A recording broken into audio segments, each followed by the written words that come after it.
It may seem hard to believe, but in the vacuum of uncertain geopolitics between World War I and World War II, U.S. military planners deemed it prudent to plan for an invasion of Canada. The Joint Army and Navy Basic War Plan Red was one of several color-coded contingency war plans created in the 1920s and 1930s. War Plan Red hypothesized that the British Empire may have wanted to act on a limited window of naval superiority to invade the United States. As a countermove, the U.S. planned to take the fight to the British by invading Canada to prevent its use as a springboard for ground and air attacks. The idea was even updated to allow the use of chemical weapons against America's friendly neighbor. Canada, for its part, also developed a plan to defeat America, a precaution motivated by its own fear of invasion. Suspicions regarding a U.S. attempt to annex Canadian territory, as it had done almost a century before with Texas, were high. Defense Scheme Number 1 called for a preemptive strike against the U.S.'s northern border, designed to occupy U.S. military resources until reinforcements could arrive from Britain.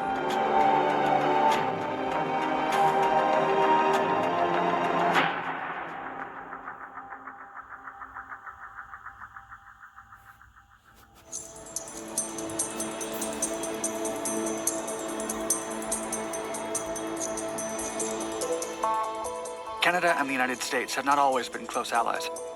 The animosity between the two nations predates independent Canada. Back in 1812, Canadian colonial troops burned down the White House. The messy war, which neither won but both states claimed to have won, was the spark of a low flaming candle that burned for years. People from both nations bickered and fought at the border over tree lines and farm animals. These petty fights often received amusing names, such as the Lumberjack War. Throughout the brief conflict, lasting from 1838 to 1839, each side fought for the right to cut down the trees between Maine and New Brunswick. The U.S. Congress sent 50,000 men to defend the American trees, forcing British Chancellor of the Exchequer Baron Ashburton to negotiate the borderline with Secretary of State Daniel Webster. Maine's territory was extended as a result. In 1859, the Pig War began over an argument regarding the value of a Canadian pig shot by an American in his potato garden in San Juan Island. The problem escalated into a naval intimidation attempt. The USS Massachusetts and 500 Americans were pitted against 2,000 British troops with 5 warships. Although the governor of Vancouver ordered the destruction of the American ship, Royal Navy Rear Admiral Robert Baines refused. Both sides stepped down after Baines remarked, quote, "To engage two great nations in a war over a squabble about a pig would be foolish." A real military conflict was avoided thanks to one man. Tensions between Canada and the U.S. would continue all the way up to World War I. In 1861, 2 Confederate diplomats on the way to the UK were arrested aboard a British vessel. Lincoln sent troops to the Canadian border under the pretense that Britain was supporting the Confederates rather than remaining neutral. The British accused the U.S. of orchestrating the situation to annex Canadian territory. Although the British theory was more credible, the intensity of the American Civil War forced Lincoln to focus on his home front. When Canada became independent, it feared that the U.S. would try to invade, taking advantage of the new country and its lack of military.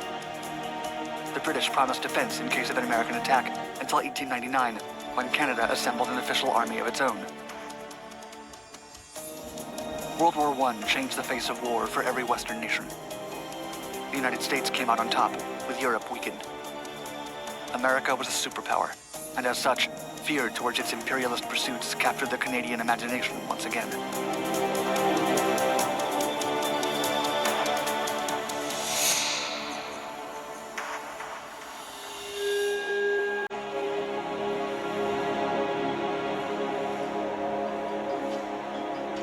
In 1919, fresh off the fears and pain of World War I, the Canadian military chose to assess their ability to fight a war on the home front.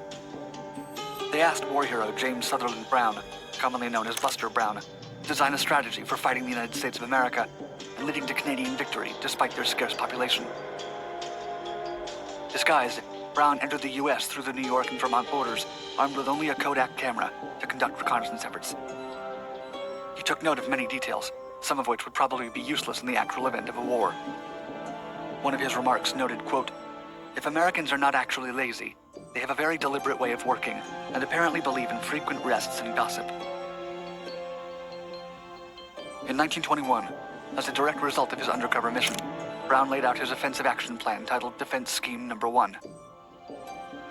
The scheme would have sent field troops from the Pacific Command to take over Spokane and Portland, following the Columbia River. The Prairie Command would march towards Fargo in North Dakota, with another line moving towards Minneapolis and St. Paul. Their advance would cut off the port of Duluth on Lake Superior and protect railway movement from Kenora in Canada and along the Rainy River. As for the Great Lakes Command, Canada would keep most of them on the defensive, while launching raids across the borders in Niagara, St. Clair, Detroit, and St. Mary's. The Canadians would launch an attack on both sides of the Adirondack mountain range through the Quebec Command, which would converge near Albany. Finally, the Maritime Command would attack Maine.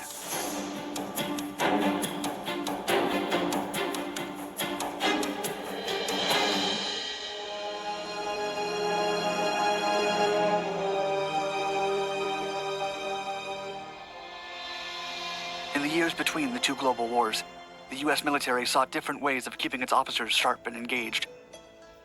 While the world misplaced hope in the League of Nations set up by Woodrow Wilson, America turned to isolationism and strategic planning.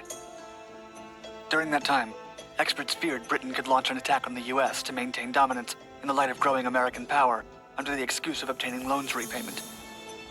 In particular, officials feared the threat Canada's proximity represented, for the UK could have accessed American soil through its colony. Between 1920 and 1930, the U.S. War Department commissioned an invasion plan against Canada to be executed by the Joint Army and Navy Board. Americans considered Canada's defensive positions as the main targets. The U.S. Joint Planning Committee, which would one day become the Joint Chiefs of Staff, developed several war plans based on potential adversaries. War Plan Black detailed an attack on Germany. War Plan Orange detailed an attack on Japan. Finally, War Plan Red described war tactics against the British Empire on its Canadian front.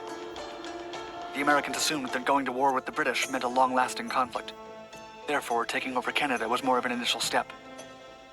Seizing the bordering colony would eliminate the threat of inroad soldiers and munitions, while stalling the British Empire by dividing its forces and diverting their focus. War Plan Red called for strategic bombing of the Halifax port and conquering all ports the British could use in Canada. The Army and Navy would move on Halifax, and troops would attack the power plants at Niagara Falls.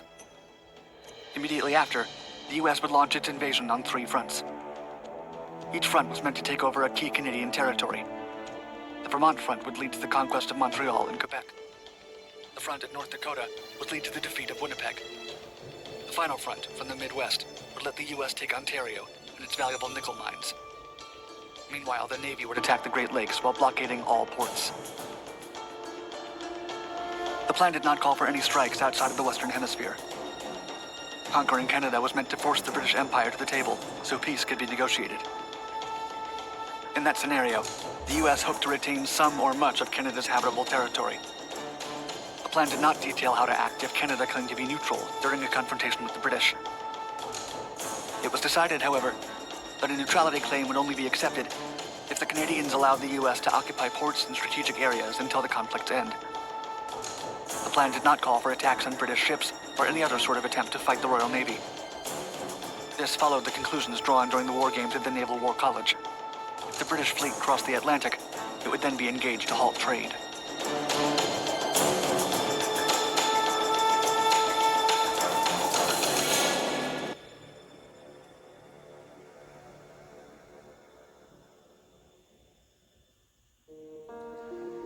War Plan Red did not stay in its original state forever.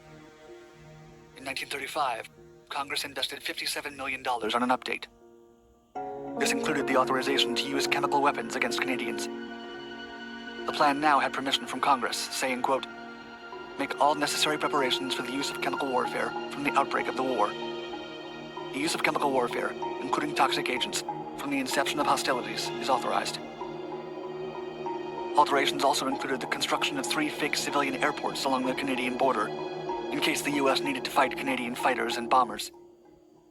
These supposed private airports were air bases that would serve as both a line of air defense and as a launching spot for possible future bombings. This later addition also changed the roads for the potential invasion, stating, for example, that, quote, "The best practicable route to Vancouver is via Route 99. The American plan did not intend to return any gained territory to the British Empire after the battle was over. In fact, the updated plan explicitly read, quote, "The policy will be to prepare the provinces and territories of Crimson and Red to become states and territories of the Blue Union upon the declaration of peace." The reason for this has been contested. Some historians believe that the policy was adopted because American generals thought Britain would not return any territory if it successfully invaded part of the United States. Others believe that the plan was part of Americans' expansionist and imperialist goals. Unfortunately for all of the American officials involved, the government printing office mistakenly published the plans in a brochure, which the New York Times picked up as front-page news for May 1st, 1935. At around the same time, the U.S. was conducting its largest war games at Fort Drum by the Canadian border with around 36,000 troops. President Roosevelt was left with an immediate, although short-lived, diplomatic nightmare and media frenzy. The plan was thrown out in 1939, with the military strategizing focusing on Europe instead.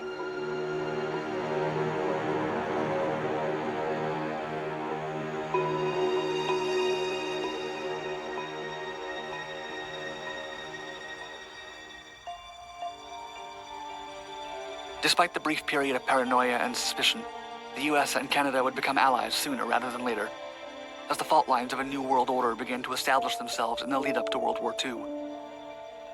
In Canada, Buster Brown's successor burned most of the details and plans of Defense Scheme No. 1. In America, the Attack Proposal War Plan Red gathered dust, along with other government plans and documents that went unused. It would not be until 1974 that the plan would be declassified and rediscovered by a Canadian journalist.